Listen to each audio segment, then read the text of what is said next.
Let me introduce you to a bird with absurdly long pink legs, friends, because tonight it has good news. The ae'o is the Hawaiian stilt, and it wades around the wetlands of those islands looking faintly embarrassed about how tall it is. It used to be everywhere across the Hawaiian Islands, and then, by the 1940s, there were roughly 200 of them left in the world. Decades of overhunting, the wetlands drained off for agriculture and development, and the predators that arrived along with people, and a bird that had been abundant was down to a number you could hold in your head. Here is what happened on the 20th of July. The United States Fish and Wildlife Service published a final rule moving the ae'o from endangered to threatened, and it takes effect on the 19th of August. Now, the number sitting underneath that decision is 1,511. That is the 5-year minimum average abundance, which is a careful way of saying the floor they are confident about, rather than the best count anybody ever got. It comes out of waterbird surveys that people have been running twice a year in wetlands for decades. And now the part that turns this from a nice number into an actual recovery, because I want you to have the strong version.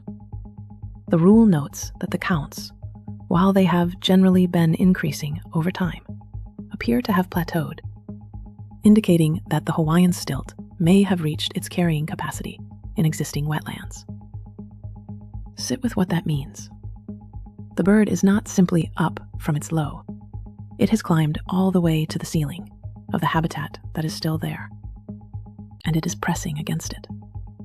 It has climbed as far as the room will allow. Now the honest limit, and the agency states it better than I could, so here it is in their words.